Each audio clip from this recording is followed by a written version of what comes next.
Welcome back to another episode of Beyond the Billboard. I'm here with Greg Wise again. A lot of what we talk about for out-home advertising comes down to the planning process of what we do at OneScreen. That's our bread and butter. We use data to find the right locations and resources to figure out where to put your ads.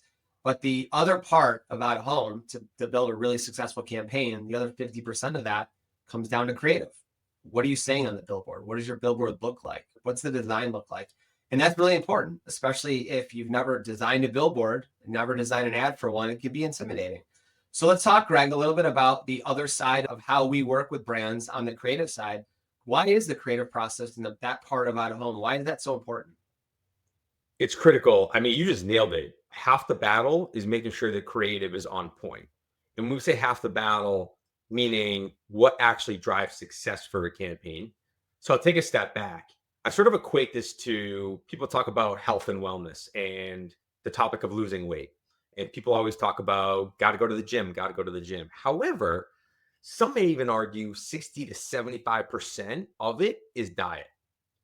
That's like the creative of out of home, right? So much of it is what you put on the billboard, what you put on the bus shelter, what you wrap a bus with. It's not even where, it's with what message. And a lot of marketers, especially performance oriented marketers, those of you who have never done out of home before, the canvas of the real world, although it seems simple, is straightforward, it's actually not. It's different than running creative on your meta ads or your other digital components. It is different. People act and behave differently in the real world. I'll give you an example. A billboard. When we work with clients, now we're not necessarily designing the creative. Given the marketplace that we do have creative directors and resources that we can pair clients with. But oftentimes we are consulting on the creative. So we plan the campaign and then we talk about the creative and there's a back and forth process. We actually have AI tools that we're building to help actually optimize creative and give feedback to our customers before we even launch. But I'm gonna give you an example. A billboard. We've seen billboard creative that has 10, 12, 15 words on it. That billboard might be placed on the Mass Pike here in Boston when people are going 80 miles per hour. They're not going to be able to read 10 words. They're not going to be able to read 7 words, 6 words. They might be able to read 3 to 4 words. So we want to keep that as simple as possible on a billboard like that. And it will depend on the format type. It will depend on the location of that format. Is it on a major thoroughfare? Is it on a surface level road? Is it at a corner, at a light where maybe people are stopped, maybe where there's added dwell time? All of those things should be taken into account. And then each one of those scenarios requires different attention to the creative. On a major thoroughfare, a 14 by 48 static bulletin, simple. That is your brand driver. Literally, your brand, like your logo, maybe a small tagline, and that is it. Within that same market, if you're using a bus shelter, for example, as a frequency format as part of that campaign, a bus shelter by default has more dwell time. You're getting pedestrian traffic, vehicular traffic, plus the folks that are quite literally at the bus stop. This affords you the opportunity to maybe be a little bit more detailed, to add a little bit more storytelling to your ad. But the idea is that they both work together. It's a cohesive story where the billboard on the major thoroughfare is bold, it's literal, it's clear, it is simple, it's eye-catching, the colors are bold, they stand out against the backdrop. The bus shelter is where you can tell a longer story. The idea is that if you're doing the planning correctly, which we do, your target customer is seeing both. Those are some of the nuances, Charlie, we see all the time is, hey, this campaign, we're excited about it. How the heck do we think about doing the creative?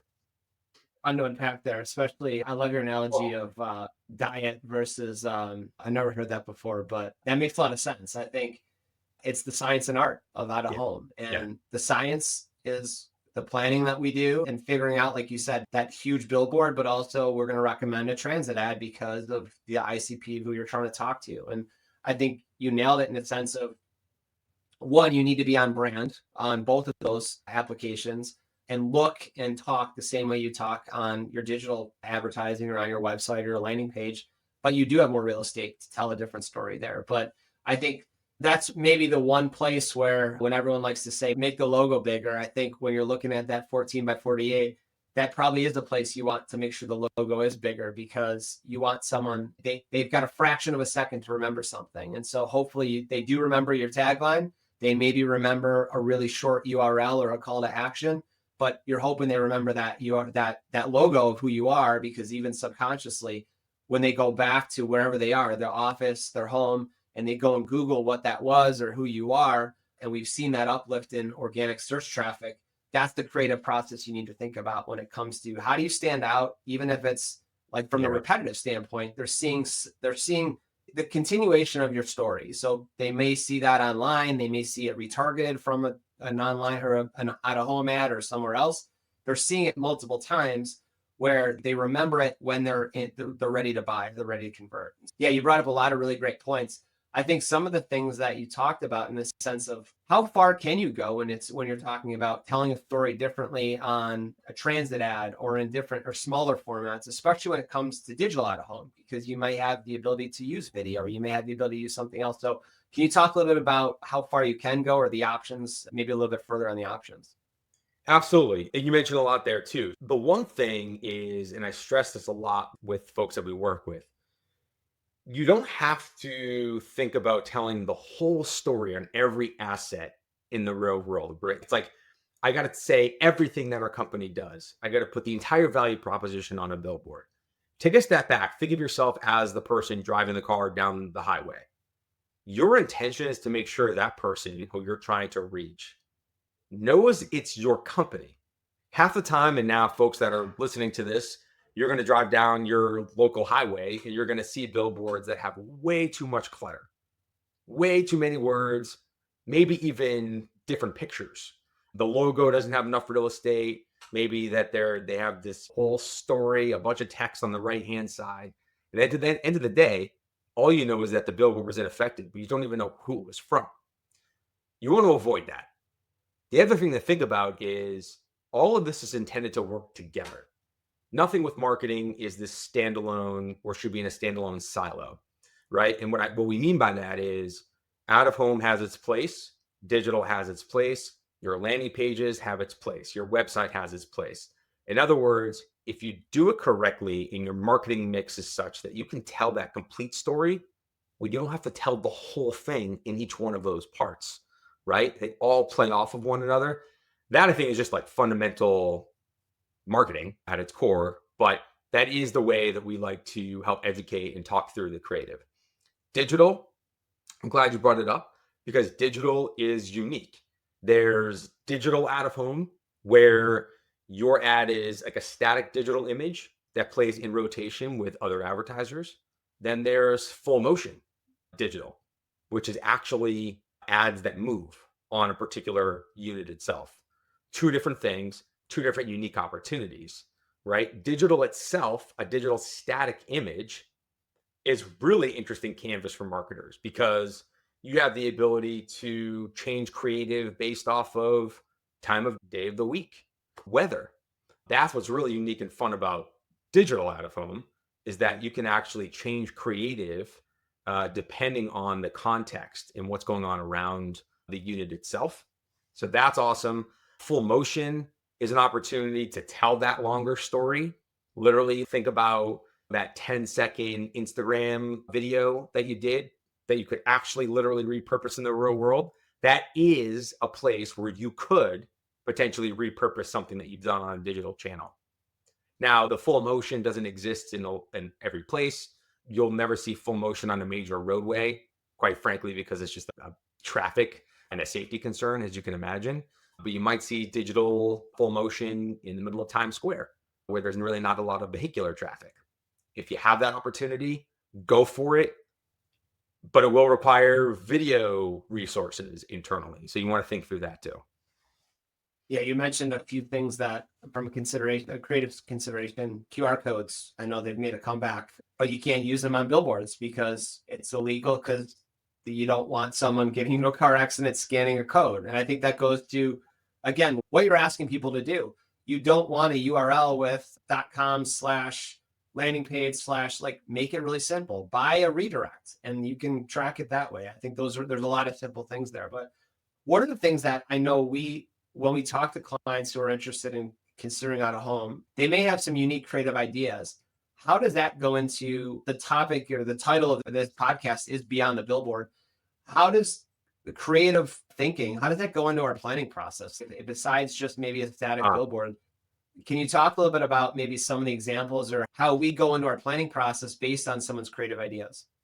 Yeah. So it doesn't happen all the time, but oftentimes our customers will come to us with some sort of a baked out plan, a campaign. They know they're launching a product, and for a couple months, they've been building out the campaign concepts, if you will. That is really helpful because out of home is a brilliant way to use audience plus context. So if you know that the campaign creative is going to have certain types of components to it, that may actually affect the kind of plan or the kind of formats that are put in the plan that we recommend actually buying. I'll give you an example. This could be dependent on the type of brand, but it could be the product that's being launched or the product that's being sold. If it's got an edgy component to it, well, maybe wild postings, a wheat pasting may make a lot of sense. And those are like those urban posters that you see side by side, guerrilla style, typically in urban environments, eye level. And that's where like it's edgy, it's trendy, has that sort of handcrafted look. That might end up on a plan because the client comes to us with the concept already. Or let's say it's a really fun, cheeky, tongue-in-cheeky type of campaign. What I mean by that is maybe there's some serious creative chops and they want to have a really funny tagline. And maybe the objective of the out-of-home campaign is to have some sort of virality, get people talking about the campaign, about the product, about the business. That might dictate, hey, you know what? We're going to do a large digital spectacular in the middle of Times Square because this creative is really funny. It is super eye-catching. It actually will stop people in their tracks and get people talking. Or maybe we choose an iconic wallscape in a super strategic location because we know that if there's something funny on a wall in the middle of Soho, that it's going to have that virality component to it. Or maybe experiential comes into play. You're launching a product and the product will take sort of some of those ideas and we'll say, hey, you know what? An experiential activation, which is out of home advertising, makes a ton of sense for this campaign. Here are the components that will really highlight this campaign really well and marry what you're doing online with the offline. When you're saying experiential, just for listeners to understand, because sometimes they may think of that as like a PR play, right? But street teams and like handing out creative ways to hand product out, things like that. Is that what you're talking about, Greg? Or are there other examples of that? That's exactly it. Yeah, a lot of folks don't necessarily realize that experiential, it's a wrapped food truck. It is an Airstream that's custom built out. It could be a wrapped car that's giving free rides at an event. It could be a street team. It could be a sampling bike handing out product. All those things are technically out of home advertising and actually make me a big comeback in 2025 here. Experiential's getting a lot of steam. A literal example, for anyone who's interested, we're happy to send over the details, but we did a campaign for Ramp about a month ago for their treasury launch.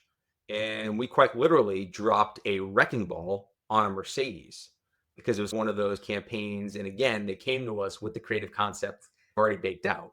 It was like out with the old, in with the new, sort of like crushing the old way of doing things and ushering in the new way. So that was a perfect, almost literal representation of what that was. So that was really fun and that was experiential. And quite frankly, their campaign or their creative concepts dictated the plan. So that's actually a really literal example. Yeah, that was a fun one to work on. I know that, like you said, some of those wraps, if you're doing a wrapped car, if you're doing wrapped handouts, if you've got great brand colors, you've got a great business, those can really stand out. You mentioned earlier AI tools to help with creative recommendations. Can you talk a little bit about how we can help? Creative team comes with some really great examples they'd use on a billboard, but we might give some suggestions to make it better. Can you give some examples of how we can give some thought to how to stand out even more on a billboard or on a transit ad, wherever that might be? Yeah, absolutely. And you could imagine the world we live in, and of course, it's in our name, .ai. We are developing and testing out some new AI technology to take a piece of creative, take the location that it's going to be on, and then taking into account things like how high that, take the billboard as the example. How high off the road is that billboard? The height literally off the roadway. How far off the road is that billboard? What are the traffic patterns on a day-to-day basis? Is there an on-ramp or off-ramp after it? How many lanes of highway? How far of a read is it? Meaning, first of all, is it on the right-hand side? Is it on the left-hand side? How far does someone driving a car have an opportunity to actually visually see it? And the tool will actually take the creative and give you feedback on all of those elements.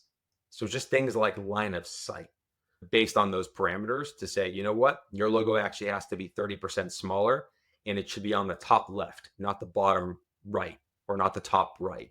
Your logo should be in the bottom left, not the bottom. You should have less than 5 words, and those words should be X% of the real estate across the 14 by 48 billboard.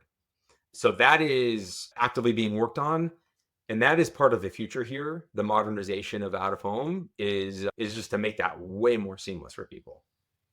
Especially probably for design teams that have never done out of home before. You're used to doing digital ads. It's a different real estate. You've got a few inches on someone's screen to look at versus a wallscape, like you said, for example. Or how do you design? How cool would it be to do a sphere ad, but like the creative work that would need to go into that is insane. So it's different worlds. But yeah, a tool like that's helpful to help someone understand we're building a plan to put your brand in front of the right audience, the right time, in the right frequency. We're going to optimize it as best as possible so they remember that. So that's a great point around how you not only, like this, again, back to the science and art thing. So any other thoughts on just closing points that someone who's considering out of home and thinking about like, okay, how we've got some really great creative we've done before, or we're not sure how to think about creative from this standpoint. One takeaway that someone can think about as they think about planning a campaign from the planning standpoint, but more so on the creative side, like one best practice or one thought that a brand can think about. Look at each individual location almost as a standalone canvas. That's where I would start. And the most literal example I can give you is a billboard on a major roadway versus wrapping buses. One is moving, one is not. But regardless of what and where, minimal, clean, uncluttered, period. And it's always harder to be simple in marketing than to overcomplicate things. But that's a great point. And that's part of what we do. We help make some of those suggestions around not only where, but what to put on the billboard and how to optimize that. So thanks, Greg. This was great. Looking forward to talking about a little bit more about not only the planning side, but also talking about some really creative examples with companies we work with. So thanks for joining us, and I look forward to talking to you next time.